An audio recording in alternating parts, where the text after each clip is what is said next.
ఇంకొక అంశం ఇక ప్రధానమైన అంశం మన రాష్ట్రానికి సంబంధించి ఎర్రవెల్లి నివాసంలో ఈరోజు అంటే మధ్యాహ్నం 2 గంటలకు ఏది ఎర్రవెల్లి నివాసంలో మధ్యాహ్నం 2 గంటలకు ప్రారంభం కానున్నది సమావేశం. కేటీఆర్తో పాటు పార్టీ ప్రధాన కార్యదర్శులు కీలక నేతలు అందరూ కూడా హాజరవుతారు. పార్టీ సంస్థాగత నిర్మాణం, సభ్యత్వం, పార్టీ బలోపేతంపై చర్చ చేసే అవకాశం అయితే ఉంటుంది. నిన్న మోడీ బహిరంగ సభ, దాంతోపాటు బీజేపీకి సంబంధించి బండి సంజయ్ కుమారుడి సంబంధించిన వ్యవహారం కావచ్చు, దాంతోపాటుగా ఇటు మరోవైపు అంటే కాంగ్రెస్ రేవంత్ రెడ్డి ప్రయాణం, కాంగ్రెస్ పరిస్థితుల మీద ఎలా ఉండబోతుంది అనేది తెలంగాణలో చూద్దాం. ఒకసారి కేసీఆర్ ఆలోచన విధానం ఏం చేయబోతాడు అనేది కూడా చూద్దాం. ఎందుకంటే ఇక్కడ పూర్తి స్థాయిలో కూడా మనం చూడొచ్చు.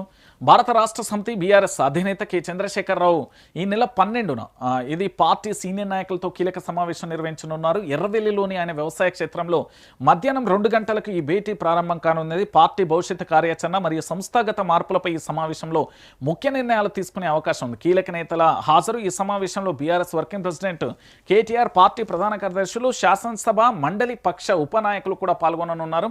మధ్యాహ్నం భోజన విరామం తర్వాత ప్రారంభమయ్యే ఈ చర్చలలో పార్టీ సీనియర్లందరూ తమ అభిప్రాయాలను కూడా అధినేత ముందు ఉంచనుండడం. పార్టీ బలోపేతంపై దృష్టి, ముఖ్యంగా పార్టీ సంస్థాగత నిర్మాణం, కొత్త సభ్యత్వం నమోదు ప్రక్రియ, ఖాళీగా ఉన్న నియోజకవర్గ ఇన్ఛార్జీల నియామకం వంటి అంశాలపై కేసీఆర్ దిశానిర్దేశం చేయనున్నారు. పార్టీలోని క్షేత్రస్థాయిలో తిరిగి బలోపేతం చేయడం మరియు ప్రజా సమస్యల పోరాట పందాను కూడా ఖరారు చేయడం ఈ భేటీ ప్రధాన ఉద్దేశం అంటూ కూడా పార్టీ వర్గాలు అయితే చెప్తున్నాయి.